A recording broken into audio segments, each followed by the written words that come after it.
Usamos as mesmas legendas nas redes sociais. Fazemos as mesmas reclamações sobre a segunda-feira. Assistimos às mesmas séries. Viajamos para os mesmos lugares. Usamos os mesmos cortes de cabelo.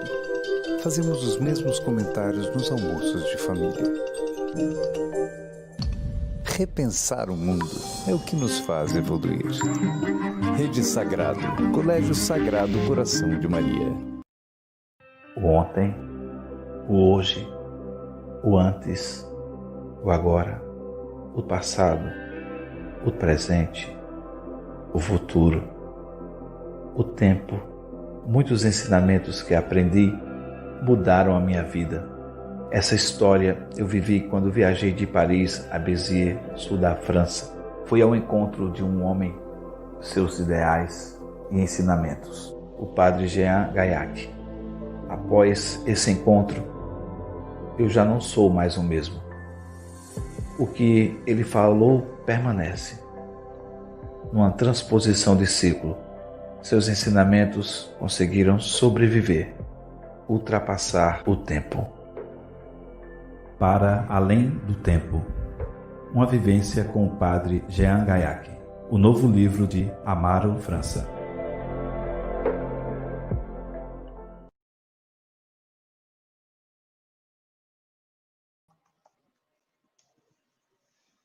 Boa noite a todas, boa noite a todos. Sejam todos muito bem-vindos. Estamos muito felizes aqui. Terça-feira é sempre um dia de muita alegria. É um dia em que eu me preparo com muito carinho para estar aqui junto com vocês. E nesta noite, a gente começa uma nova série, uma série de 3 encontros sobre a espiritualidade. Hoje, no dia 24 de novembro de 2020, nós vamos falar sobre esperança. E a gente tem um encontro muito especial com 2 amigos, um já desde 2016, o outro um amigo mais recente, e nós vamos conversar, nós vamos partilhar experiências, nós vamos ativar uns aos outros, ou ativar uns nos outros, a esperança. 2020 foi um ano extremamente desafiador, tem sido um ano em que nós estamos indo além de todas as nossas forças, e eu imagino que se você é ser humano como eu, já está um tanto quanto gasto de toda essa lida. Então, nada melhor do que nos encontrarmos nas 3 próximas terças-feiras, começando hoje, para nós reativarmos virtudes. Hoje nós falamos tanto de soft skills, de hard skills, nós falamos de competências socioemocionais e às vezes nos esquecemos do mais essencial, das virtudes. Então nós vamos começar hoje e hoje nós vamos falar sobre esperança. Você é o nosso convidado para juntamente conosco falarmos sobre esperança hoje, na próxima terça-feira falarmos e experienciarmos fé e na terça-feira seguinte, no dia 8 de dezembro, falarmos sobre o amor. Vem com a gente nessa jornada, seja muito bem-vindo, uma excelente noite para todos nós. Fiquem à vontade para comentar aqui, junto aos comentários e no espaço de comentários. Nós fazemos questão de acolher o que você tem a nos dizer e a comentar. Bom, quero agradecer institucionalmente a Rede Sagrado por nos acolher aqui neste espaço virtual, nos ajudar, nos apoiar na realização deste encontro. Essa live hoje é muito especial, ela é a abertura da série Espiritualidade, a Jornada Espiritualidade, e essa série de 3 lives que começa com o tema da esperança. E hoje, junto às discussões, nós temos a oportunidade de conhecer uma nova obra do escritor Amaro França, que é um dos meus convidados aqui nessa noite.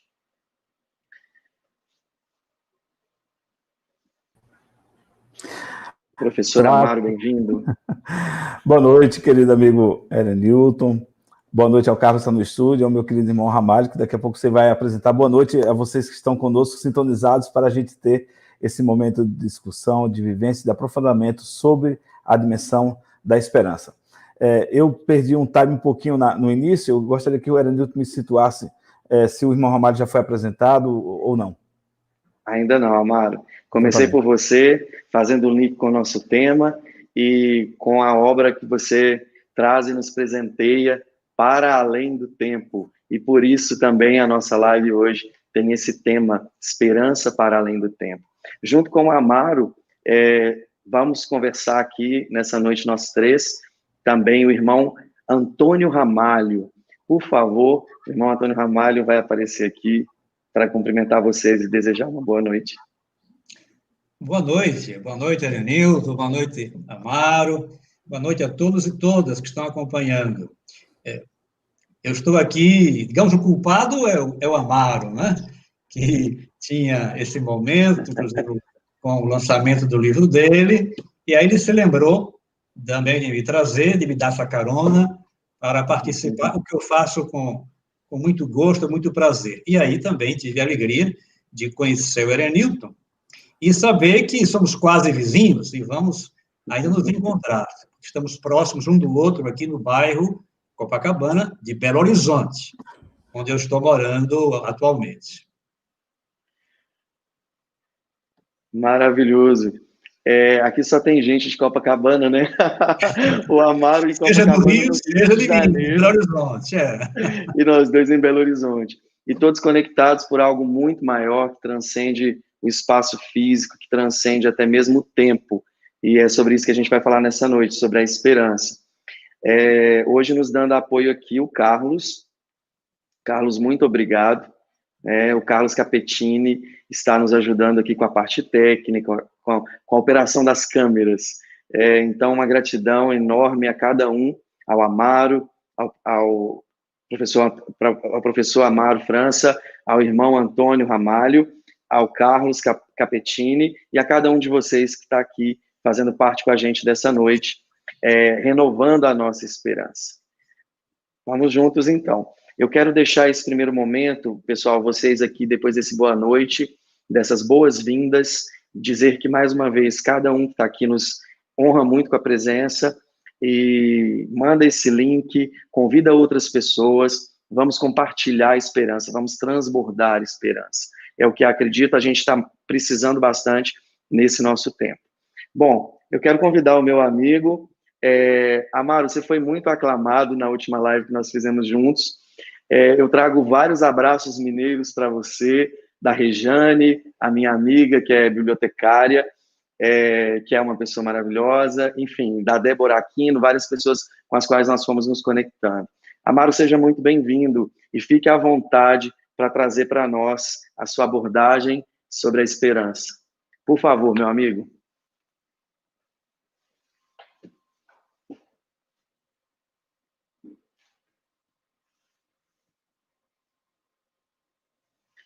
O professor Amaro está entrando aqui, a gente tem um chat aqui nos bastidores e a gente dá sequência com a fala do professor Amaro, tá bom? Vamos recebê-lo e receber de presente aqui reflexões importantíssimas de experiências que ele teve em uma de suas viagens na França, e um caminho que havia sido percorrido por um outro homem muito especial. O professor Amaro vai falar um pouco disso aqui para a gente, e vai falar um pouco das experiências que ele registra no seu novo livro, que é Para Além do Tempo. Tá? Então, feliz demais nessa noite aqui com vocês. Hoje está um pouco diferente, eu não estou tendo acesso aos comentários de vocês na caixinha, como a gente costuma fazer.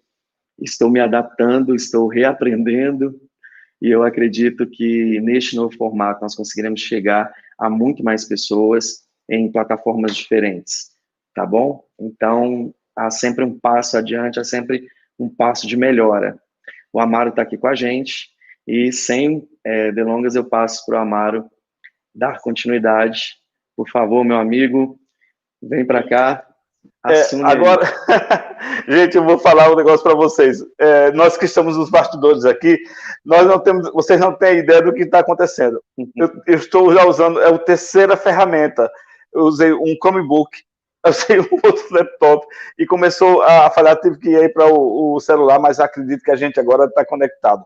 Se tiver falha, vocês me perdoem, mas são questões técnicas que a gente está acostumado, né, nessa dinâmica de sempre acontecer algo assim.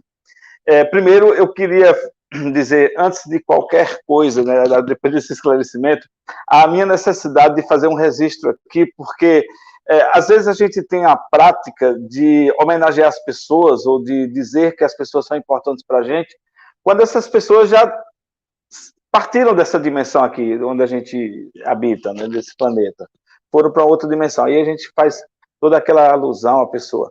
E hoje eu quero dizer aqui da minha enorme honra, da minha satisfação imensa de poder dividir esse espaço com o Erenilton, amigo, mas principalmente com o irmão Antônio Carlos Ramalho. O irmão Ramalho é daquelas pessoas que marcam a vida da gente, no caso, de forma particular, de uma maneira que a gente leva para sempre, né? Eu tive a oportunidade de conviver com esse grande homem, um intelectual, um teólogo, mas principalmente um homem profundamente humanista, um marista de verdade. Ele foi meu formador por muito tempo, meu provincial quando da congregação, e nós preservamos essa amizade, e nessa noite poder estar com o irmão Ramalho é uma dádiva enorme. Muito obrigado por sua presença, por seu testemunho e por ser essa pessoa tão significativa na minha vida. Fico muito emocionado porque isso é de fato verdade. Bom, eu tenho a incumbência de refletir um pouco com vocês um elemento de cenário para a gente poder entender qual o papel da dimensão da virtude e da esperança na vida da gente enquanto pessoa, enquanto cristão. Mas eu trago alguns elementos de reflexão mais ampla para a gente poder começar a compreender que a gente vive uma dinâmica de uma sociedade hoje intitulada do conhecimento, mas também a sociedade do desempenho. Há um autor que pode nos iluminar bastante nesse aspecto, que é o Byung-Chul Han.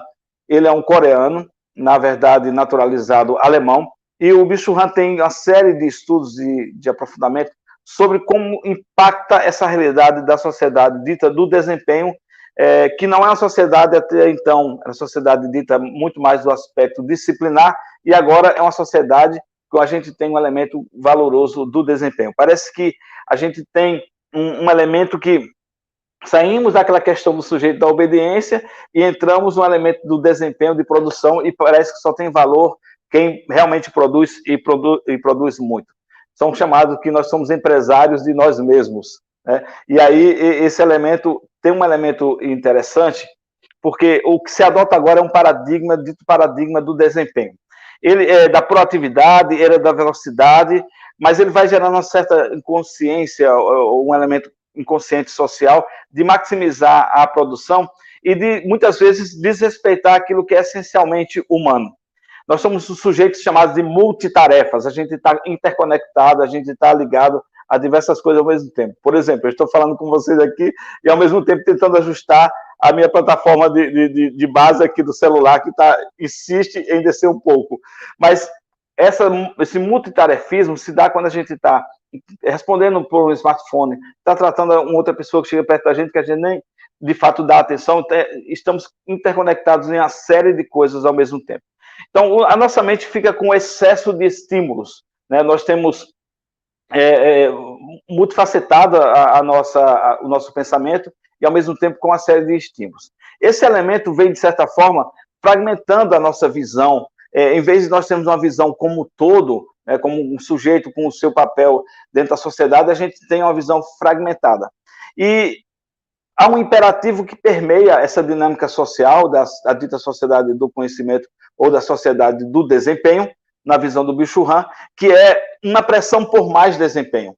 Por isso que algumas organizações, algumas empresas, elas colocam metas, às vezes, que são impossíveis de serem realizadas. E isso é algo muito sério para a gente poder compreender o quanto impacta na visão e na vivência do ser humano. Isso vai minando o sentido de esperança ou o sentido mais pleno de vida. Então, nesse paradigma do desempenho, o sujeito entra muitas vezes em guerra consigo próprio, quando às vezes ele não se sente capaz de responder a tantos estímulos. E aí a gente tem uma das grandes causas hoje, que são os diversos problemas psíquicos que a humanidade vem passando, que ataca desde os mais jovens, das crianças mais jovens aos adultos e até mesmo os próprios idosos. Massachusetts tem uma pesquisa que fala que, isso há 2 anos mais ou menos essa pesquisa, então aí tendo de 23 anos, nós vamos ter, se nós mantivermos esse ritmo de produção, esse nível de produção, produção intelectual, de cognição o tempo todo, de multitarefas, nós temos uma tendência a ter 50% da população mundial com problemas sérios da ordem psicológica, né? Com patologias, com esquizofrenias e tudo mais. Então, por quê? Porque nós estamos não dando tempo a uma dimensão, por exemplo, como o ócio criativo, ou uma dimensão mesmo de contemplar. Então, os adoecimentos psíquicos são de forma muito séria e muito avassaladora. Mesmo em meio à pandemia, onde a gente pôde parar um pouco, a gente percebeu o quanto isso tem atingido as pessoas. Eu digo ainda que muito do que a gente vai viver como consequência, ou está vivendo como consequência da pandemia, se dá pelo aspecto da gente ter elementos da ordem psicológica de forma tão comprometida. Então, o que é importante, e aí o Erenilton nos provocou já no início, como a gente pode refletir elementos fundantes como as virtudes teologais, e nessa forma específica hoje, a questão da esperança. Nós estamos nessa multitarefas, esquecemos às vezes de parar para poder ter uma dimensão mais contemplativa. A gente esquece de parar um pouco mais para poder mergulhar dentro de nós mesmos e buscarmos um pouco da nossa essência, que é divina, e que nos conecta ao divino, que nos conecta ao sagrado. Então, se faz necessário, mais do que tudo, ter um aprofundamento contemplativo. Eu vou trazer uma referência aqui do próprio Nietzsche, né, que substitui o ser pela vontade, mas o Nietzsche tem uma reflexão que diz o seguinte: se a vida humana continuar com essa hiperatividade, certamente nós vamos estar expulsando a dimensão contemplativa. E por falta de repouso, diz o Nietzsche, nossa civilização caminha para uma barbárie. Em nenhuma outra época, continua o pensador, nenhuma outra época os ativos, isto é, os inquietos, valeram tanto como esta época agora. Assim pertence às correções necessárias serem tomadas com relação ao caráter da humanidade, fortalecer em grande medida o elemento contemplativo. Ora, o próprio Nietzsche está nos provocando a dizer o quão é importante a gente ter dinâmicas de contemplação. Falar de esperança só se pressupõe elementos que a gente possa poder parar um pouco, se conectar à essência da gente e aí sim buscar esses valores ou uma virtude como a esperança que nos alimenta, que nos dá sentido cada vez mais existencial. Se nós continuarmos enlouquecidos com essa dinâmica, nós vamos perder já estamos perdendo, né, vários elementos valorativos, axiológicos, que são essenciais para a manutenção do ser gente. Isso na dinâmica da educacional, isso na dinâmica vivencial, isso na dinâmica relacional. Há um pensamento que eu quero trazer, e depois o irmão Ramalho vai complementar também. A perda moderna da fé não diz respeito à questão do esquecimento de Deus, ou da dimensão do além. Mas a perda da dimensão da fé e de Deus na vida da gente torna radicalmente essa vida muito transitória. Transitória e sem um sentido mais amplo. Então, quando chegou, por exemplo, agora esse momento da pandemia, que nós estamos, né, profundamente imersos, sofrendo com tudo isso, muitas pessoas tiveram ressignificados e puderam, de fato, voltar para si e aprofundar e buscar dinâmicas mais profundas do seu sentido, do seu eu maior. E conseguiram, de certa forma, fazer a todo custo uma travessia. Mas outras não, outras se perderam, outras degringolaram, outras ficaram mergulhadas em depressão.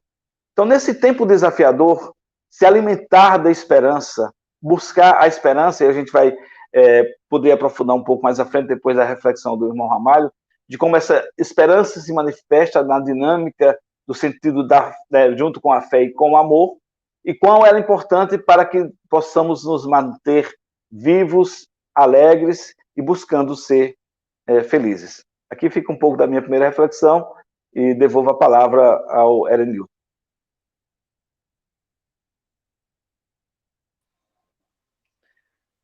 Professor Amaro, muito obrigado por essa riqueza compartilhada conosco neste primeiro momento. Eu acredito que todos que aqui estão, e eu não estou acompanhando de forma direta os comentários de vocês, está sendo um aprendizado para mim, mas que foi muito importante ouvir e refletir sobre o nosso tempo, sobre a nossa sociedade, sobre a nossa relação com o sagrado, com as virtudes, e pensar o quanto a nossa vivência, a nossa existência, ela se tornaria insuportável, né, caso nós não estivéssemos conectados à nossa essência. Eu acredito que o maior movimento, e tomara que todos tenham aproveitado esse tempo para fazer esse caminho de volta para dentro, né, de si mesmo, seja essa conexão de entender que nós somos algo além daquilo que a gente consegue ver aqui no nosso dia a dia. Eu vou chamar o irmão Ramalho, e eu não posso deixar de, enquanto ele está chegando, para discutir um pouco mais, aprofundar a discussão conosco sobre a perda da dimensão da fé na vida moderna, nesses nossos tempos cada vez mais agitados, com agendas cada vez mais lotadas, e pessoas reclamando nas redes sociais que seus dias deveriam ter mais de 24 horas. Suspeito eu que para fazer mais agendas mais lotadas ainda, e pedir dias com mais de 48 horas depois. Eu ganhei de presente um livro nessa tarde, de uma pessoa muito especial para mim, para minha caminhada de formação humana e de fé, que um grande amigo me presenteou, e ele traz logo em suas primeiras páginas uma citação do livro bíblico de Colossenses, de uma das cartas, no capítulo 1 e no verso 27, em que diz que Deus quis dar a conhecer qual seja a riqueza da glória, qual seja a riqueza da glória deste mistério entre nós, entre os povos, todos os povos, incluindo a nós gentios, isto é, Cristo em vós, a esperança da glória. E a gente fala de esperança para o nosso tempo e de esperança para além do tempo. Irmão Ramalho, por favor, volte aqui. Falei um pouco mais do que precisava nesse momento, e quero te deixar à vontade para nos enriquecer com a sua fala. Muito obrigado.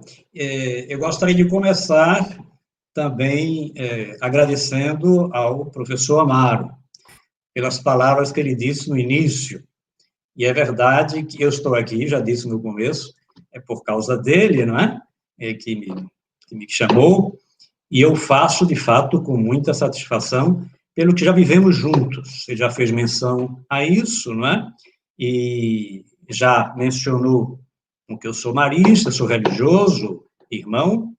Somos, portanto, agora educadores, e como educadores sabemos o que é ver em uma pessoa os talentos desabrocharem, não é? E crescerem.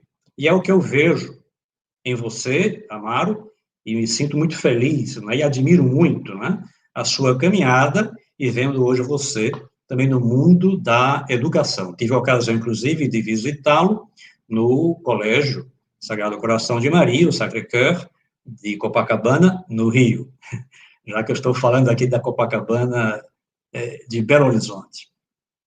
E quanto ao nosso tema, já o Amaro abriu uma perspectiva quando fala de uma sociedade hoje, não é?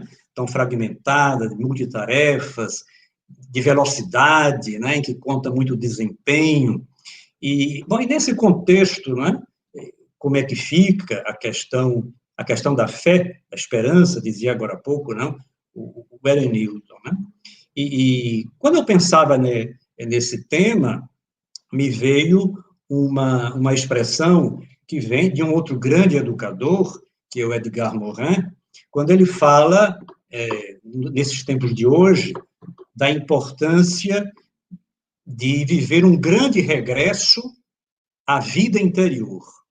Eu me permito até de olhar aqui um pouquinho, de citar a passagem um pouquinho mais completa do pensamento dele, que eu acho que ilumina um pouquinho a sequência.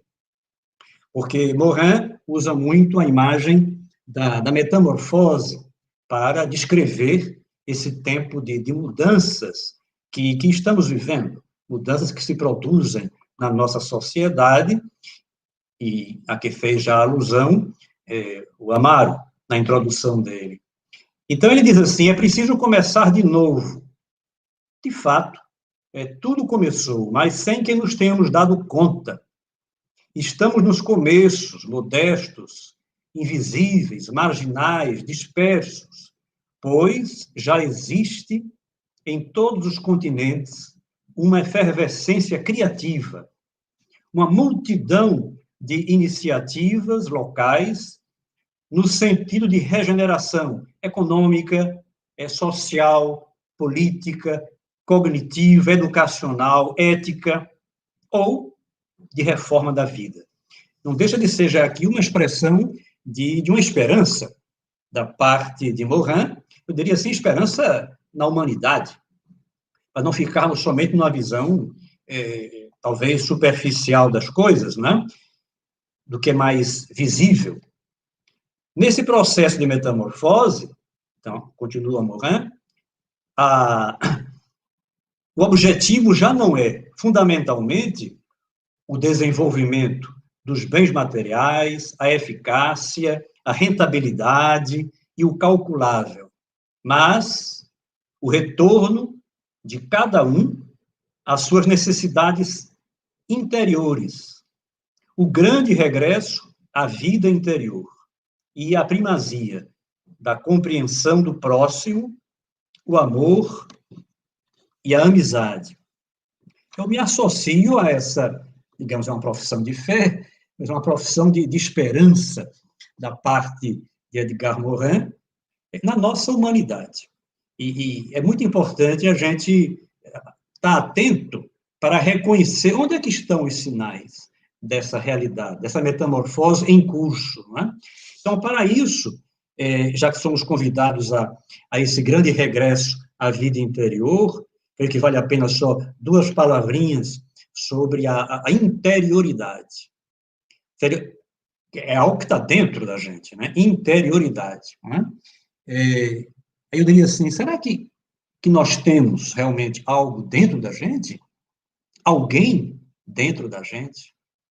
Se nós somos habitados por alguma coisa de valor, por exemplo, por uma luz, ela vai irradiar. Se esse alguém é Deus mesmo, porque Paulo fala que nós somos templos de Deus, então é ele que vai também, né, extravasar e aparecer.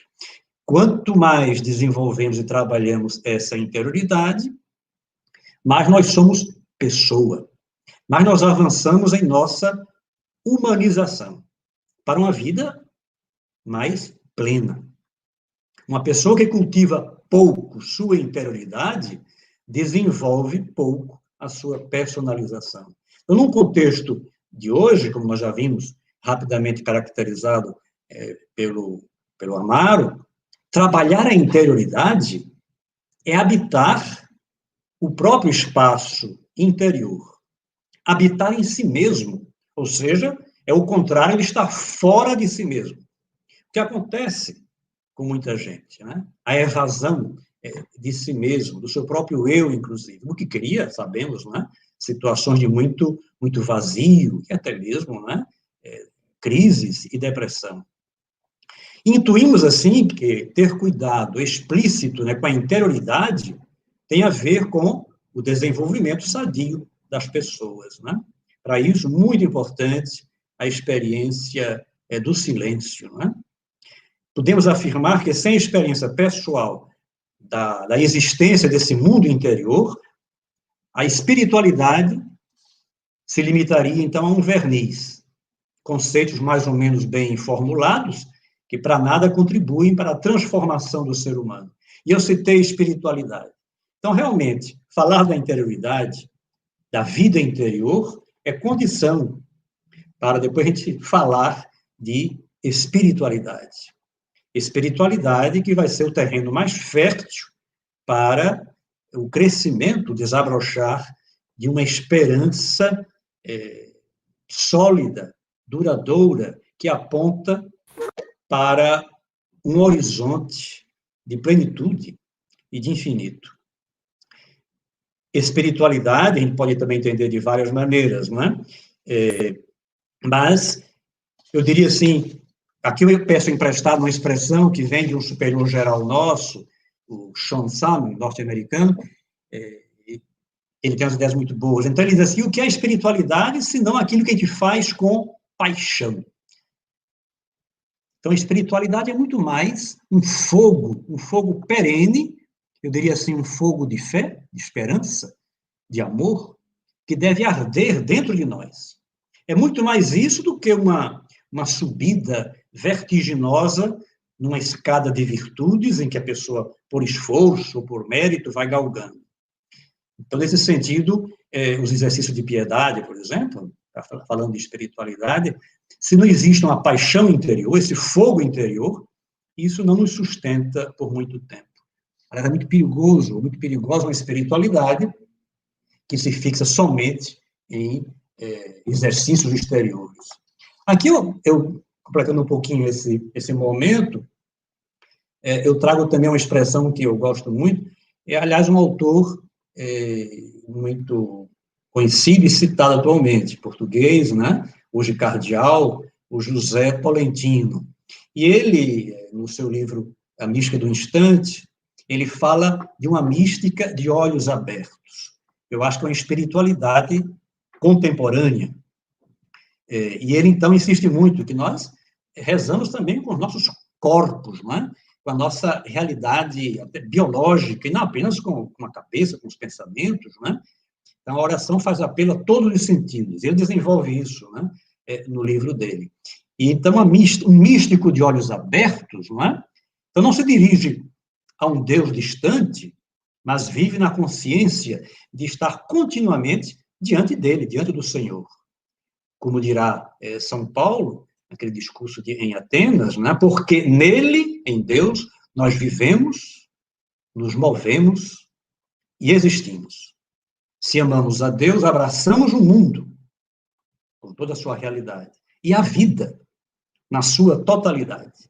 Assim, a mística da espiritualidade, fundada nesse mundo da vida interior, é uma declaração de amor à vida e o empenho na construção de um futuro comum.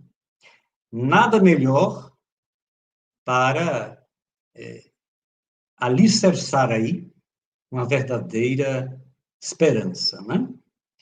E viver assim também, eu diria assim, embebidos de esperança, empapados de esperança, como peregrinos, né, no caminho da vida, em movimento, porque o místico é aquele ou aquela que não pode deixar de caminhar, diz também, aliás, Tolentino citando um outro autor, acho que é Michel de Certeau, um belga, né? Então, a mística é uma experiência integral de vida. E isso, quem tem digamos, a dita de viver essa interioridade, essa espiritualidade, essa mística, consegue dar, então, uma unidade à sua própria vida, inclusive a sua vida profissional, a sua presença na sociedade, no mundo, na família, enfim, em tudo, né? Bom, isso acho que já foi demais para poder facilitar um diálogo e desenvolver um pouquinho mais o tema da esperança. Foi apenas uma grande introdução, né? Aí está.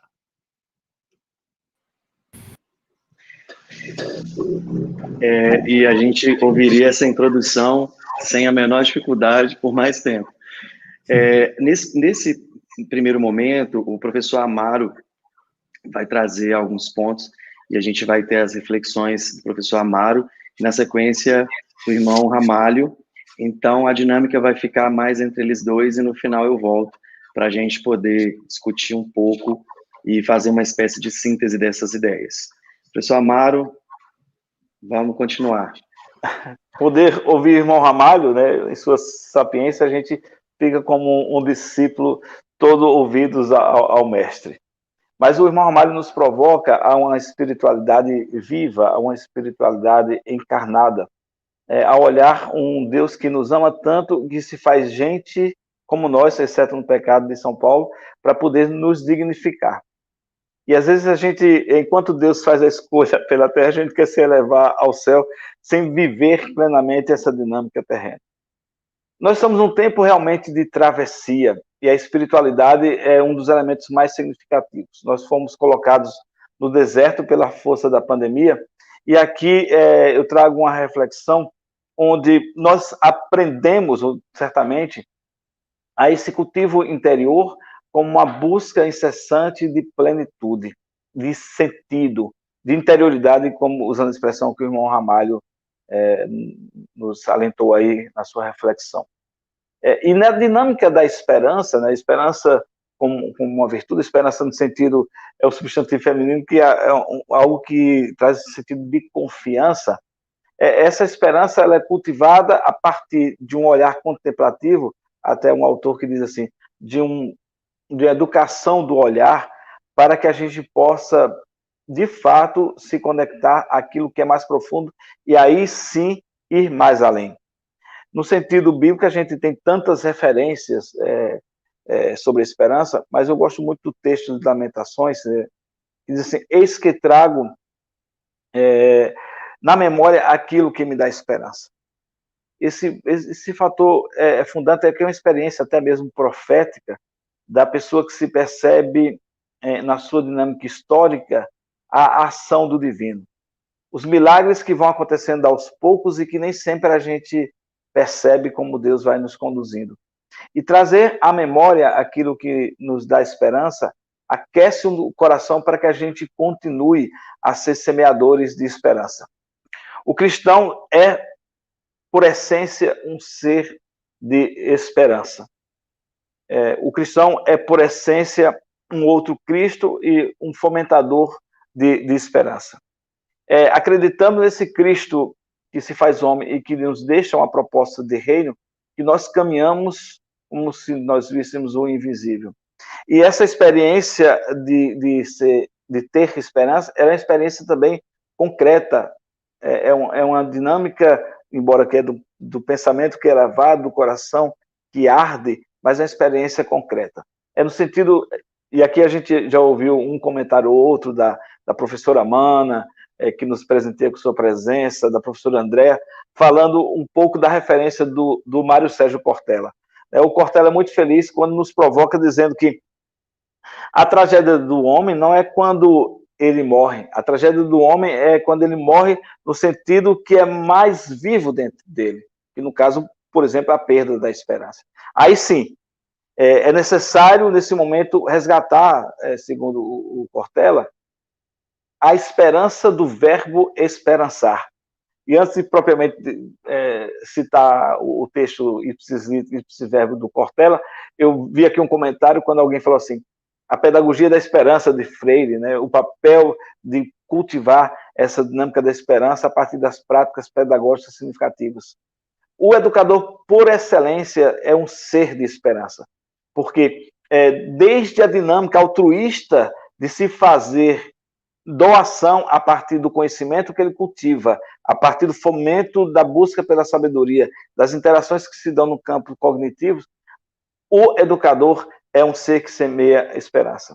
E aí o Cortella vai nos alentar, nos motivar, dizendo que a esperança implica esperançar, um movimento de poder avançar, de ir mais além, de pensar diferente e não esperar num estado parado, numa posição, mas de poder buscar como ingrediente que faça a gente se mover, que faça a gente construir sonhos, que faça a gente mobilizar forças, que faça a gente nos tornar seres mais resilientes e que temos assim capacidade de superar as nossas dificuldades pessoais e encontrar um sentido para a nossa alma.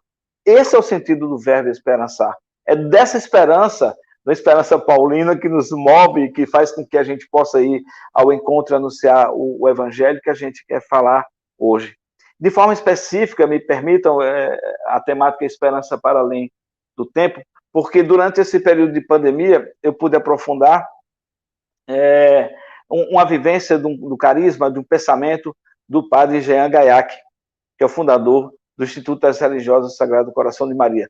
Assim como certamente o irmão Ramalho vai referendar, o São Marcelino Champagnat, fundador do Instituto dos Irmãos Maristas, e tantos ícones e santos e santas, já passados, atuais, e hoje que a gente tem de testemunho, como, por exemplo, o Papa Francisco.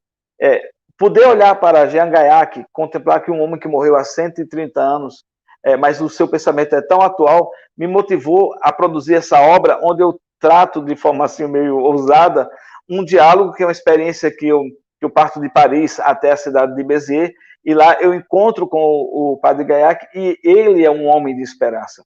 Eu quero ler só um trechozinho de uma das partes do livro, mas que acho que fala muito para a gente desse tempo que a gente está vivendo, que é um tempo de desafio, um tempo de muito sofrimento, um tempo onde a gente, às vezes, parece perder a essência do nosso ser, e o padre Gaillac tem uma motivação para a gente. Quando eu estou estabelecendo, entre aspas, um diálogo com ele, e provoco falando dessa questão do sofrimento. E essas palavras nos tocam, e eu quero partilhar um pouco com vocês também. Nos diz o padre Jean Gaillac: Deus que lhe envia a aprovação será a sua força. Tenha confiança. Se Deus lhe envia provas, ajudá-lo-á. Não há ninguém nesse mundo que não tenha a sua cruz. Enquanto se vive na terra, ela é o apanágio de todos nós. Pertence-lhe escolher. O que é que o padre Gaillac quer dizer? A quem vocês querem pertencer? Levar a cruz todos os dias, como nos move, nos provoca Jesus, e não arrastar a cruz. Deus não nos exige nada sem nos dar os meios para cumprir. Sejamos corajosos, e quaisquer que sejam as dificuldades, conserve-nos sempre confiantes, olha a dinâmica da esperança, e firmes, pois somos amparados por Jesus. E continua o padre Gaillac: nada é eterno na terra. Deus que nos prova sabe também consolar-nos. A tempestade não dura para sempre. Depois da agitação, vem a calma. Desvanece-se a sombra e brilha a luz. Deus não nos abandona no sofrimento e na perturbação. Vê-nos com os olhos de Pai. A paz, a alegria renasce nas nossas almas. É com essas palavras de esperança e com o sentido de um homem que pensou além do seu tempo, tocado pelo Espírito, que eu quero trazer esse sentido de esperança. Esperança para além desse tempo, desse tempo que a gente está vivendo, de sofrimento, desse tempo que a gente está vivendo, que eu insisto em chamar, como alguns teólogos chamam, de tempo de travessia, que a gente possa poder atravessar esse tempo. E eu quero aqui trazer um pouco de como o irmão Armário tocou nesse aspecto, e eu quero trazer, como uma forma já de fechar um pouco o meu pensamento. Ele colocava dessa dinâmica do homem e da sua interioridade, do homem que se encontra consigo mesmo e que assim pode fomentar sentido, propósito. E às vezes a gente, no emaranhado da dinâmica das coisas, esquece aquilo que pode nos dar esperança ou aquilo que pode nos alimentar. E um dos grandes fatores que a gente tem hoje, sempre, mas principalmente agora, é a questão de sermos saudáveis com relação à nossa gestão das emoções, com relação aos nossos pensamentos. Como a gente encara e acolhe as emoções e os sentimentos, mas como esses pensamentos se manifestam. E aí eu resolvi trazer um elemento reflexivo do Mahatma Gandhi. É muito conhecido, mas eu acho que é muito propício para esse tempo. O Gandhi dizia o seguinte: mantenha seus pensamentos positivos, porque seus pensamentos irão se tornar as suas palavras. Mantenha suas palavras de forma positivas, porque suas palavras vão se tornar as suas atitudes. Mantenham suas atitudes positivas, porque as suas atitudes vão se tornar os seus hábitos. E mantenham os seus hábitos positivos, porque seus hábitos vão se tornar os seus valores. E Gandhi diz ainda: mantenham os seus valores positivos, porque seus valores vão se tornar o seu destino. Então, quando se fala de esperança, que os nossos pensamentos, as nossas palavras, nossos atos, enfim, sejam nessa dinâmica para que a gente, de fato, tenha um destino feliz e esperançoso. Eu vou trazer uma imagem, vou pedir ao Carlos, né, que está no estúdio, que possa colocar essa imagem, e aqui eu vou já fechando minha reflexão para passar para o irmão Ramalho, depois o Erenildo faz algumas considerações conosco. Essa imagem que entrou agora, eu peço para vocês contemplarem, é uma imagem muito simples, foi uma fotografia que eu fiz na ocasião que eu visitei, uma das ocasiões que eu visitei a cidade de Canela, no Rio Grande do Sul. Ao lado de um posto que é turístico, bem no centro de Canela, perto de uma churrascaria, né, muito comum lá, está essa estátua aí, essa obra de arte. E ela se chama... por que eu trouxe essa imagem? Porque a gente tem um provérbio, né? Todo mundo diz assim, a esperança é a última que morre.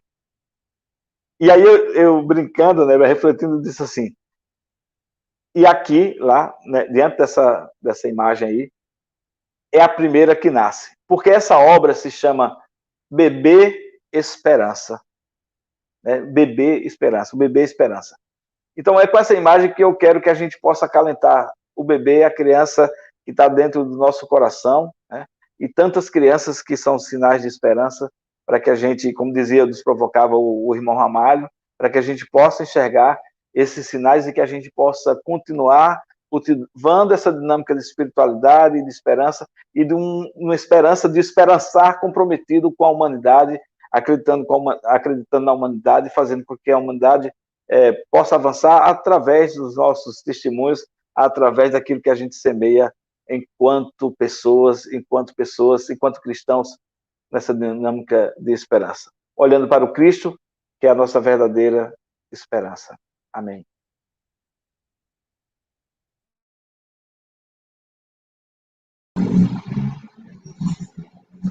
Obrigado, Amaro, por sua reflexão.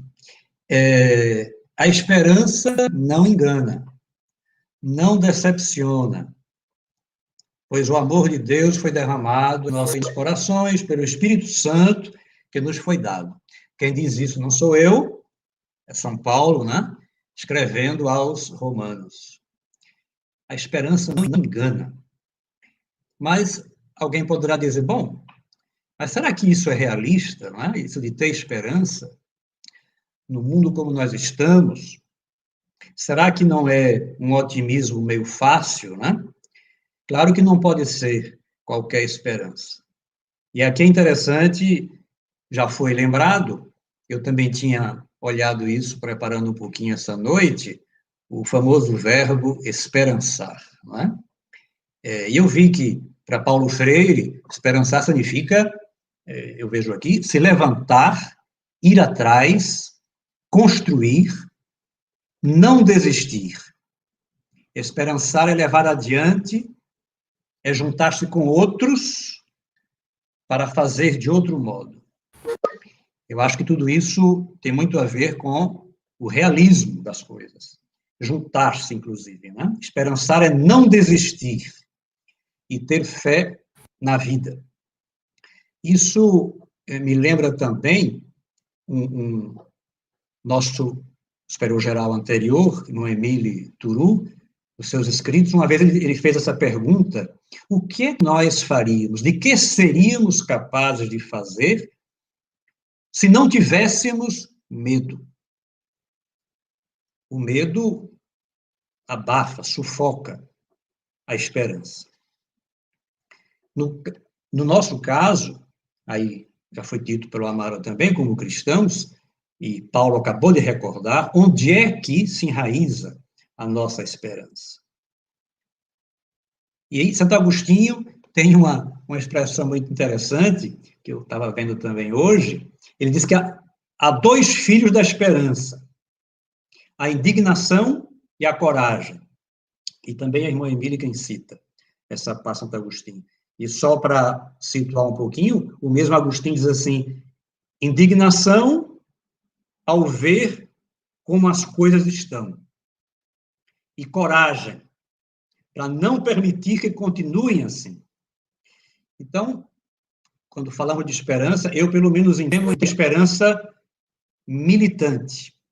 É uma esperança que arregaça as mangas, que vive uma confiança, mas que essa confiança desemboca num compromisso, porque justamente nos dá coragem. E a gente não se sente só. Estamos juntos com outros e todos estamos habitados pela razão da nossa esperança, que é o Espírito de Deus. Aqui também uma inspiração que me vem daquela comunidade ecumênica de Taizé, e vendo um escrito do irmão Alois, que é o prior de Taizé, sucessor de Roger Schutz, e ele, quando fala da esperança, não é? Eu gostei muito quando ele diz assim, juntos, ele convoca um pouco os jovens, né, na linguagem de Taizé, juntos vamos abrir caminhos de esperança. E ele indica 4 propostas. A primeira, e só essa que eu vou citar, permanecer firme na esperança. Ele diz assim, o Evangelho alarga para a gente um horizonte de esperança, para além de toda a esperança. Isso me faz lembrar também o nosso Dom Helder, quando ele criou as minorias abraâmicas para a não violência, né? E por que minorias abraâmicas? Porque Abraão, ele esperou contra toda a esperança. E Dom Helder tem uma frase que diz assim, feliz de quem passa pela vida semeando fé, esperança e amor. Feliz de quem passa pela vida semeando confiança, amizade e paz. Aí uma motivação para as 3 noites, né? Fé, esperança e amor. Começamos hoje com a esperança. Então, completando um pouco esse pensamento, dizer que vem da comunidade ecumênica de Taizé, então essa confiança que brota do Evangelho é todo o contrário de uma paralisia que pode vir do medo e do desalento. Ela nos impulsiona, nos impele a seguir caminhando na confiança da fé. Então, é uma força muito grande. A esperança é um potencial transformador. E quando Amaro lembrava, né, que o educador é também um semeador de esperança, eu fiquei lembrando que quando ainda jovem irmão, eu na minha terra, de Maceió, não é, dando aula de formação, e dentro do contexto dos anos 80, eu me recordo que, em um certo momento, quando nos reunimos com os educadores responsáveis pela educação, eu disse, em um certo momento, assim, olha, um educador sem esperança é um terrorista. Na época, inclusive, tinha havido alguns atos terroristas, etc. Por quê? Porque ele solapa os valores que devem justamente alimentar os horizontes da juventude. Então, quem não tem esperança não pode ser educador. E aí vem a pedagogia da esperança de um Paulo Freire, né? Nesse sentido, eu queria também recordar aqui o Papa Francisco, que naquele dia famoso, né, que foi o 27 de março, se não me engano, quando ele sozinho na Praça de São Pedro se dirigiu ao mundo e deu a bênção Urbi et Orbi, né? Depois de uma reflexão muito profunda, ele terminou com essas palavras: abraçar a cruz de Cristo significa encontrar a coragem de abraçar todas as contrariedades da hora atual, abandonando por um momento a nossa ânsia de onipotência e possessão, para dar espaço à criatividade, que só o Espírito é capaz de suscitar. Significa encontrar a coragem de abrir espaços onde todos possam sentir-se chamados e permitir novas formas de hospitalidade, de fraternidade e de solidariedade. Abraçar o Senhor para abraçar a esperança. Aqui está a força da fé que liberta do medo e dá esperança. Aqui termina a citação do Papa Francisco. E termino eu também esse momento, essa parte. Tá bom, obrigado.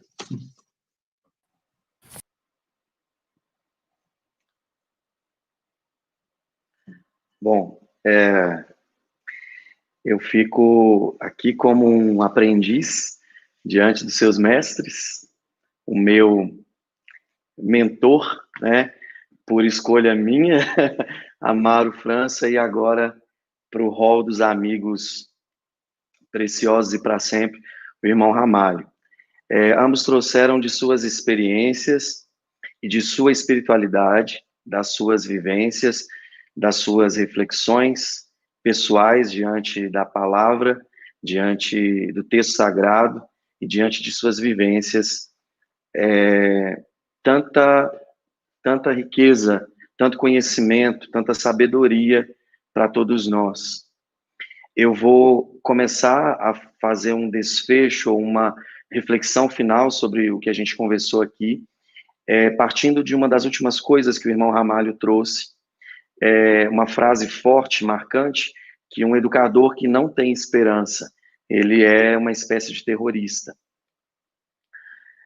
O que motivou esse tema, esta live que a gente está produzindo aqui agora, essa conversa que a gente está criando para juntos refletirmos e fazermos essa pausa, nos darmos de presente essa pausa, para olharmos para dentro de nós mesmos, para refletirmos sobre a nossa própria existência, e para buscarmos essa espiritualidade que seja capaz de nos mover daqui de onde nós estamos e nos trazer à tona para compartilhar, quer seja em torno de uma mesa, quer seja na nossa vivência diária, compartilhar Cristo, compartilhar a esperança, porque Ele é a esperança. Ela surgiu ao longo das lives anteriores, em que nós sempre chegávamos a uma conclusão. Diante de todo o cenário que nós estamos vivendo, o primeiro protocolo para reabrirmos as nossas escolas, para retomarmos as instituições de ensino, é acolher. É acolher o pai, acolher a mãe, acolher a criança, acolher os funcionários da escola, e sempre pesava sobre o mantenedor, sobre o gestor, sobre as pessoas da liderança da escola, este encargo de acolher. E na última live em especial, a Lucilene Antunes trouxe com muito carinho a questão dos protocolos de segurança para as retomadas, para quando essa retomada for autorizada pelas autoridades da saúde, pelas autoridades nacionais, nós, enquanto escolas, nós, enquanto educadores, né, já teríamos feito o nosso para casa no cuidado com as pessoas que nós vamos receber. E aí eu fiquei pensando, mas quem vai dar acolhida para quem vai acolher posteriormente? E também encontro na fala do Amaro, também encontro em outros momentos da fala do irmão Ramalho, reflexões sobre a fonte inesgotável de esperança e sobre o movimento necessário para cada um de nós nos reinventarmos e nos aprimorarmos e sermos portadores e sermos disseminadores da esperança. Eu também vou recorrer a trechos do texto do apóstolo Paulo, quando ele diz lá na segunda carta aos Coríntios, no verso 9, no capítulo 10, ele diz assim: aquele que oferta a semente ao que semeia e pão ao que tem fome, também vos suprirá e multiplicará a semente que fará desenvolver os frutos da vossa fidelidade. Eu não poderia propor um momento para conversarmos sobre esperança. O irmão Antônio Ramalho não poderia vir nos falar de esperança, e muito menos o professor Amaro, se nós mesmos não tivéssemos a experiência da esperança nos movendo e nos dando as sementes que nós vimos aqui compartilhar com vocês, compartilhar nossa fé, compartilhar a esperança com quem aqui está. E uma esperança do verbo esperançar, uma esperança que não nos decepciona, uma esperança que nos impulsiona à ação. uma esperança que nos encoraja a encarar toda uma estrutura diferente e vir aqui falar dela mesma. Com a finalidade de ativar em você, que está nos ouvindo, essa esperança que vai para além do tempo. Eu gostaria de agradecer à Rede Sagrado, agradecer ao Carlos, que está lá no estúdio, cuidando aqui com um zelo, com uma rapidez, com uma eficiência, para que as telas sejam colocadas na hora certa, para que a comunicação aconteça aqui do nosso lado da forma mais fluida. Carlos, muito obrigado. Sem você, sem o seu esforço, sem o seu profissionalismo, a gente não conseguiria falar de esperança para quem está nos assistindo e para quem vai ver essa live depois. Irmão Ramalho, a sua sabedoria e a sua humildade, ela nos traz Cristo revelado na sua forma respeitosa de lidar com as pessoas, com conhecimento e de comunicar a sua fé. Amaro, muito obrigado pela generosidade, por conectar, por ser conexão com as experiências, com o sagrado, com o divino, com a espiritualidade e uns com os outros aqui nessa noite. Eu gostaria muito de finalizar essa minha fala, e acredito que eu posso contribuir muito pouco, porque as falas dos meus amigos, irmãos e companheiros aqui dessa noite foram extremamente bem estruturadas, fundamentadas e didáticas. E eu só gostaria de trazer um pouco mais desta sensibilização para te mover a uma ação logo depois que você terminar de ver essa live. São falas do Tiago de Mello, e eu tive uma experiência muito especial quando estive falando há um tempo atrás, lá no Sacré-Cœur de Marie, em Copacabana, falando sobre a Base Nacional Comum Curricular, com os educadores daquela escola, e eu levei um trecho do Tiago de Mello, e na plateia estava um professor também chamado Tiago de Mello, e esse professor, ele é filho do poeta, do autor, do escritor Tiago de Mello, e aí eu tive a oportunidade de convidar o filho do Tiago de Mello para ler para todos nós aquele texto. Acho que ele não vai estar aqui agora, e então eu mesmo vou fazer isso, né, com as minhas limitações e com a minha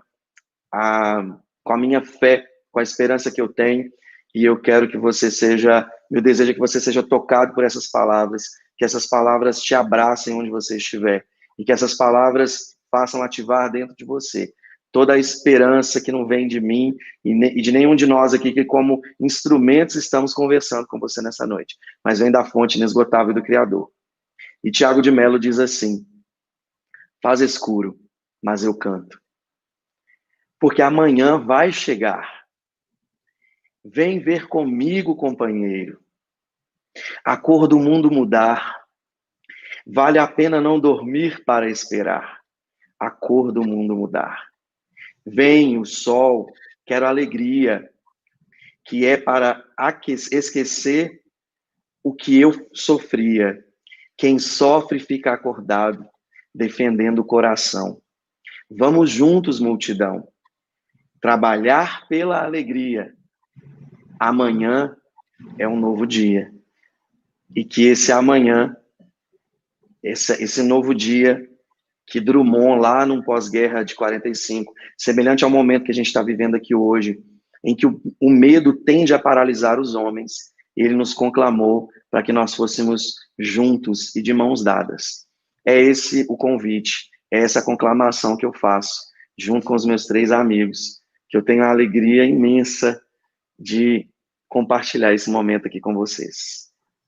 Muito obrigado a cada um de vocês. E deixo vocês à vontade para fazerem as considerações finais e se despedirem aqui dos nossos amigos que partilham esse momento conosco também. Ramalho, por favor. Certo, então, são 2 palavrinhas. Uma primeira é na sequência do que eu terminei no momento anterior, do Papa Francisco, uma outra ideia que vem dele, que eu acho muito forte e bonita, né? Ele repete muito isso, muito especialmente no ano da misericórdia, ele dizia: Deus não se cansa de amar. eu diria, Deus não se cansa de nós, Deus não se cansa da humanidade. Eu diria, graças a Deus, né? E que essa mensagem, então, nos mantenha na esperança. A outra palavra, aí eu vou citar o padre Champagnat, já que o Amaro disse que, não é, eu deveria também fazer alusão ao nosso pai espiritual e fundador, pois bem, vou terminar com ele, porque se ele realmente viveu o que viveu e criou na igreja essa família de irmãos e educadores, é porque ele era habitado por uma esperança, não é? Enraizada na sua fé profunda. De modo que nós, maristas e todos que fazemos parte dessa família, nós somos herdeiros de um projeto de esperança. Eu espero que nós sejamos fiéis a esse projeto. Obrigado, viu, pela acolhida e atenção de todos. Primeiro, gratidão ao encontro com o irmão Ramalho, ao encontro com o Elenilton, a esse encontro com vocês. E segundo, lembrando do nosso querido Dom Helder, citado pelo irmão Ramalho, é que sejamos semeadores da esperança. E eu termino com um pensamento do padre Jean Gaillac, dizendo que para os corações não há distância. Os nossos corações estão conectados e cheios de esperança. Muito obrigado. Um beijo no coração de cada um. Boa noite. Peraí, só um pouquinho. Libera meu áudio, por favor. Amaro precisa mostrar a capa do Para Além do Tempo para a gente, pessoal. Né? Vamos, Amaro, por favor. Mostrar, eu mostro, viu?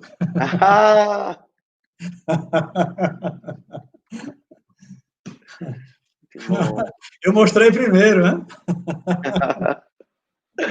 Meus amigos, eu agradeço muitíssimo a cada um de vocês. Desejo uma excelente noite. Tá bom? Que a esperança nos renove. Amém. Um abraço a todos.